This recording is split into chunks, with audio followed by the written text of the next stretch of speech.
Aquest és l'aspecte que mostren avui les obres de la futura piscina coberta de Taradell.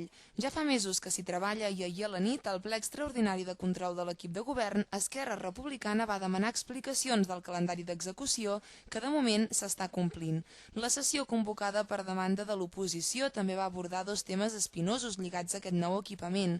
El primer, un augment de les despeses que el govern va saber justificar amb el trasllat d'una estació transformadora que s'ha inclòs al pressupost. El segon, la denegació d'una subvenció d'1 milió d'euros, un terç del cost de les obres del Consell Català de l'Esport per incompliment de les bases de la sol·licitud. L'Ajuntament, però, no tira la tovallola i vol recuperar-la. Presentar un possible contenciós administratiu per intentar que se'ns reconegui que hi ha hagut negligències per part nostra, però que també hi ha hagut per part del Consell Català de l'Esport i més, en aquest cas més per l'empresa que ells van subcontractar, l'empresa CAST, que havia de fer el seguiment del projecte. Per tant, una mica que no se'ns reconegui només a nosaltres com a únics infractors dels reglaments. L'oposició va acceptar les explicacions de l'alcalde, però va mostrar la seva inquietud.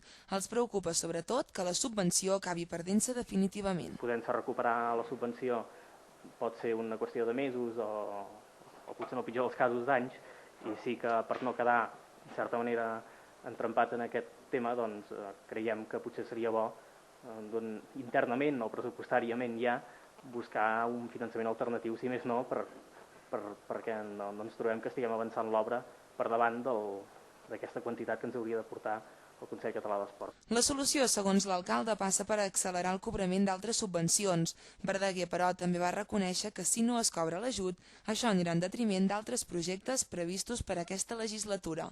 Esquerra Republicana va preguntar més temes, entre els quals la possible obertura d'una nova entitat financera, aquesta, al centre del poble. La finalitat exacta de la nostra sol·licitud era que els locals en el centre del poble estiguessin més a disposició d'altres activitats que no de les que ja s'han esmentat, no?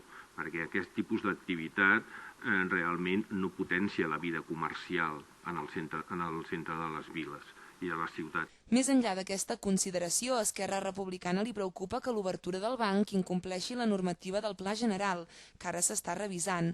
Fins a la seva aprovació, al poble no es poden concedir llicències ni obrir determinats negocis, entre els quals els financers.